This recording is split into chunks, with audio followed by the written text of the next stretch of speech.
just dressing gown and slippers during the day, she decided, even if it meant wearing the other Coraline's clothes. Was there another Coraline? No, she realized. There wasn't. There was just her. There were no regular clothes in the cupboard, though. They were more like dress-up clothes, or she thought the kind of clothes that she would love to have hanging in her own wardrobe at home. There was a raggedy witch costume, a patched scarecrow costume, a future warrior costume with little digital lights in it that glittered and blinked, a slinky evening dress all covered in feathers and mirrors. Finally, in a drawer, she found a pair of black jeans that seemed to be made of velvet night, and a gray sweater the color of thick smoke with faint and tiny stars in the fabric which twinkled. She pulled on the jeans and the sweater. Then she put on a pair of bright orange boots she found at the bottom of her cupboard. She took her last apple out of the pocket of her dressing gown and then took from the same pocket the stone with the hole in it. She put the stone into the pocket of her jeans, and it was as if her head had cleared a little, as if she had come out of some sort of fog. She went to the kitchen, but it was deserted. Still, she was sure that there was someone in the flat. She walked down the hall until she reached her father's study and discovered that it was occupied. "Where's the other mother?" she asked the other father. He was sitting in the study at a desk which looked just like her father's, but he was not doing anything at all, not even reading gardening catalogs as her own father did when he was only pretending to be working. "Out," he told her, fixing the doors. "There are some vermin problems." He seemed pleased to have somebody to talk to. "The rats, you mean?" "No, the rats are our friends. This is the other kind, big black fellow with his tail high." "The cat, you mean?" "That's the one," said the other father. He looked less like her true father today.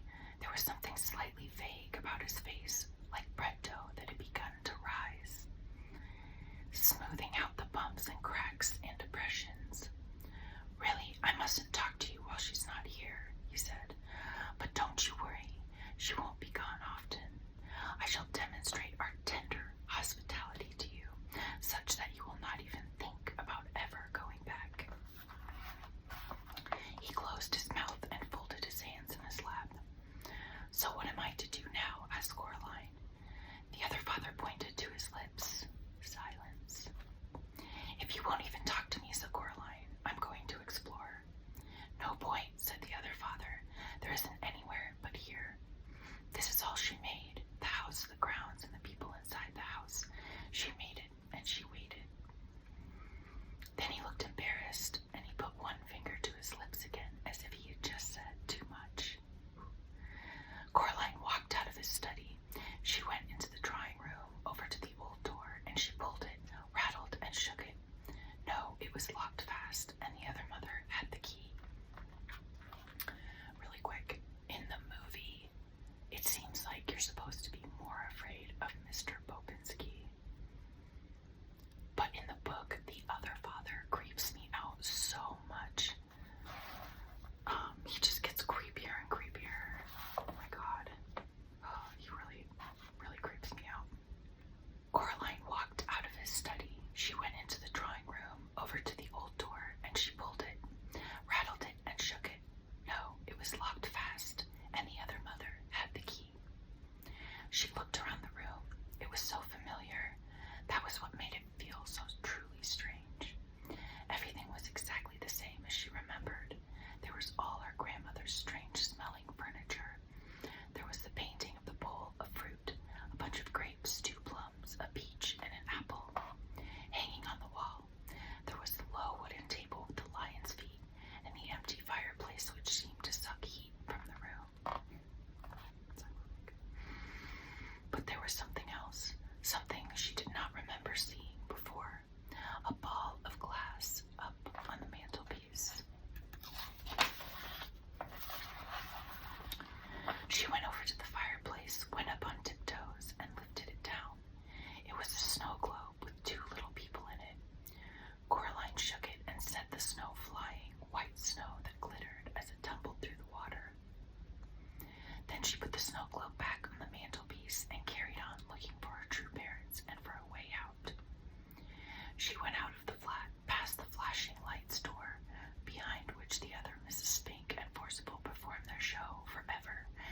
she set off into the woods.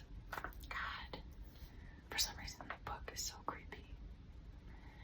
Where Coraline came from, once you were through the patch of trees, you saw nothing but the meadow and the old tennis court. In this place, the woods went on farther, the trees becoming cruder and less tree-like the farther you went. Pretty soon they seemed very approximate, like the idea of trees, a grayish-brown trunk below, a greenish splotch of something that might have been leaves above. Coraline wondered if the other mother wasn't interested in trees, or if she just hadn't bothered with this bit properly because no one was expected to come out this far. She kept walking, and then the mist began. It was not damp like a normal fog or mist. It was not cold, and it was not warm. It felt to Coraline like she was walking into nothing. She kept walking, and then the mist began. It was not damp like a normal fog or mist. It was not cold, and it was not warm. It felt to Coraline like she was walking into nothing. I'm an explorer, thought Coraline to herself, and I need all the ways out of here that I can get, so I shall keep walking. The world she was walking through was a pale nothingness, like a blank sheet of paper or an enormous empty white room. It had no temperature, no smell, no texture, and no taste. It certainly isn't mist, thought Coraline, although she did not know what it was. For a moment she wondered if she might not have gone blind. But no, she could see herself, plain as day. But there was no ground beneath her feet, just a misty, milky whiteness.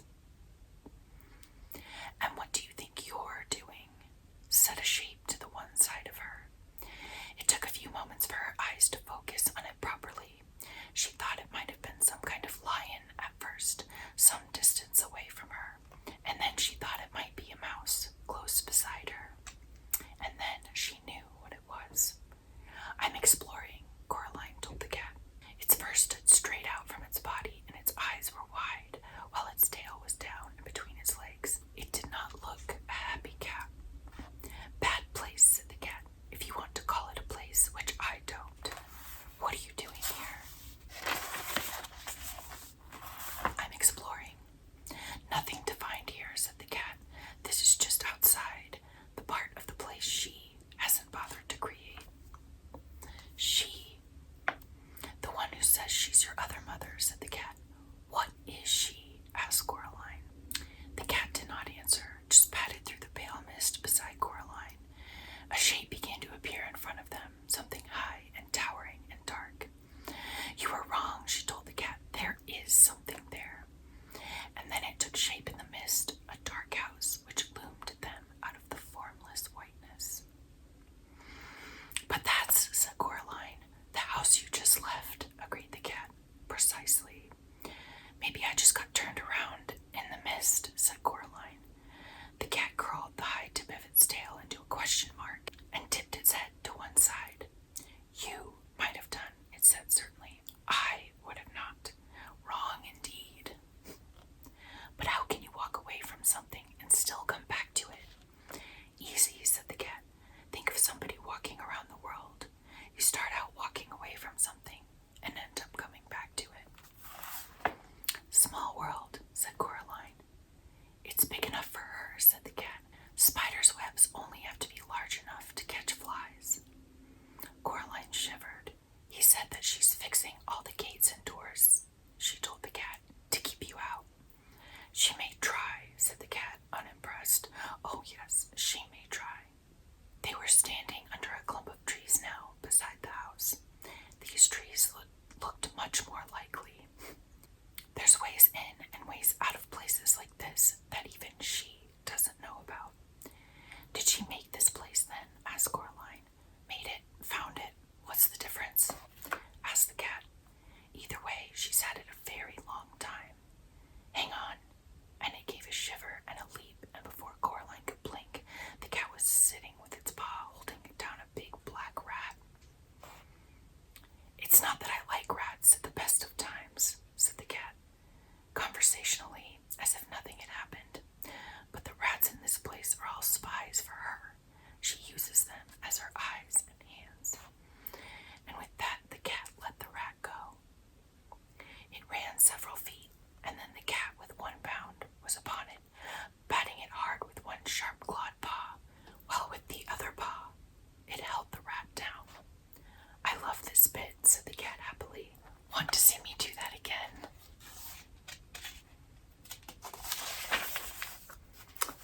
said Coraline. Why do you do it? You're torturing it, said the cat. It let the rat go. The rat stumbled, dazed, for a few steps, then it began to run. With a blow of its paw, the cat knocked the rat into the air and caught it in its mouth. Stop it, said Coraline. The cat dropped the rat between its two front paws.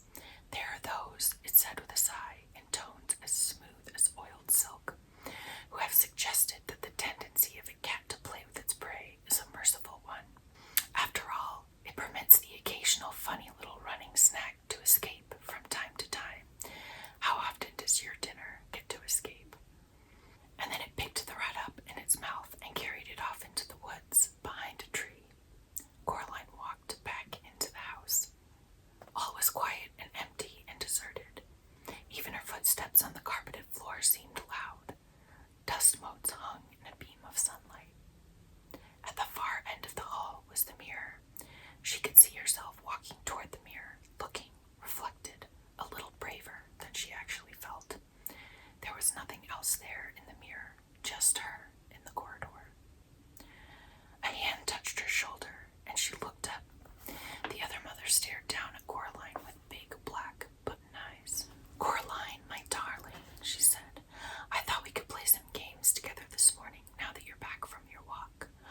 voice whispered in her ear, "Hush and shush. Say nothing, for the beldam might be listening." Coraline said nothing. She felt a cold hand touch her face, fingers running over it like the gentle beat of a moth's wings. Another voice, hesitant and so faint Coraline wondered if she were imagining it, said, art thou alive?" "Yes," whispered Coraline. "Poor child," said the first voice. "Who are you?" whispered Coraline. "Names, names, names," said another voice, all far away and lost. "The names are the first things to go, after the breath has gone, and the beating of the heart. We keep our memories longer than our names. I still keep pictures in my mind of my governess on some May morning, carrying my hoop and stick, and the morning sun behind her, and all the tulips bobbing in the breeze. But I have forgotten the name of my governess, and of the tulips too." "I don't think tulips have names," said Coraline. "They're just tulips." "Perhaps," said the voice sadly, "but I have always thought that these tulips must have had names. They were red and orange, and red and yellow, and red and orange and yellow, like the embers in the nursery fire of a winter's evening. I remember them." The voice sounded so sad that Coraline put out a hand to the place where the voice was coming from, and she found a cold hand, and she squeezed it tightly. Her eyes were beginning to get used to the darkness. Now Coraline saw, or imagined she saw, 3 shapes, each as faint and pale as the moon in the daytime sky. They were the shapes of children about her own size. The cold hand squeezed her back. "Thank you," said the voice. "Are you a girl?" asked Coraline, "or a boy?" There was a pause. "When I was small, I wore skirts and my hair was long and curled," it said doubtfully. "But now that you ask, it does seem to me that one day they took my skirts and gave me breeches and cut my hair." "'Tain't something we give a mind to," said the first of the voices. "A boy, perhaps, then," continued the one whose hand she was holding. "I believe I was once a boy," and it glowed a little more brightly in the darkness of the room behind the mirror. "What happened to you all?" asked Coraline. "How did you come here?" "She left us here," said one of the voices. "She stole our hearts, and she stole our souls, and she took our lives away, and she left us here, and she forgot about us in the dark." "You poor things," said Coraline. "How long have you been here?" "So very long a time," said a voice. "Aye, time beyond reckoning," said another voice. "I walked through the scullery door," said the voice of the one that thought it might be a boy, "and I found myself back in the parlor. But she was waiting for me. She told me that she was my other mama. But I never saw my true mama again." "Flee," said the very first of the voices, another girl, Coraline fancied. "Flee while there's still air in your lungs and blood in your veins and warmth in your heart. Flee while you still have your mind and your soul." "I'm not running away," said Coraline. "She has my parents. I came back to get them." "Ah, but she'll keep you here while the days turn to dust and the leaves fall and the years pass one after the next like the tick-tick-ticking of a clock." "No," said Coraline, "she won't." There was a silence then in the room behind the mirror. "Peradventure," said a voice in the darkness, "if you could win your mama and your papa back from this beldam, you could also free our souls." "Has she taken them?" asked Coraline, shocked. "Aye, and hidden them. That is why we could not leave here when we died. She kept us, and she fed on us, until now we've nothing left of ourselves, only snakeskins and spider husks. Find our secret hearts, young mistress."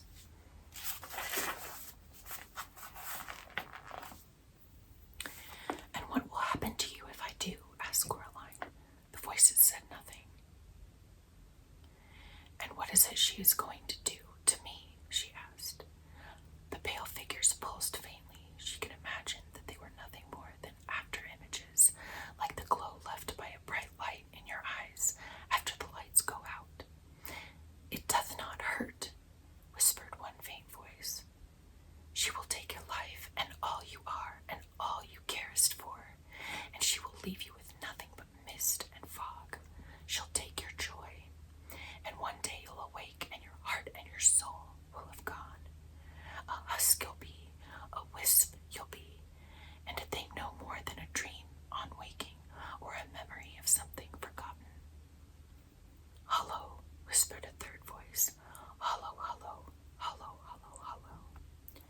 You must flee, sighed a voice faintly. I don't think so, said Coraline. I tried running away, and it didn't work. She just took my parents. Can you tell me how to get out of this room? If we knew, then we would tell you. Poor things, said Coraline to herself. She sat down, she took off her sweater and rolled it up and put it behind her head as a pillow. She won't keep me in this dark forever, said Coraline. She brought me here to play games. Games and challenges, the cat said. I'm not much of a challenge here in the dark. She tried to get comfortable, twisting and bending herself to fit the cramped spaces behind the mirror. Her stomach rumbled. She ate her last apple, taking the tiniest bites, making it last as long as she could. When she had finished, she was still hungry.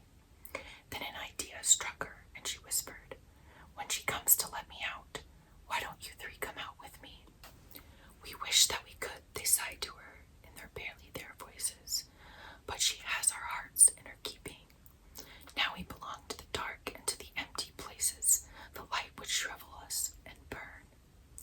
Oh, said Coraline. She closed her eyes, which made the darkness darker, and she rested her head on the rolled-up sweater, and she went to sleep. And as she fell asleep, she thought she felt a ghost kiss her cheek tenderly, and a small voice whisper into her ear, a voice so faint it was barely there at all, a gentle wispy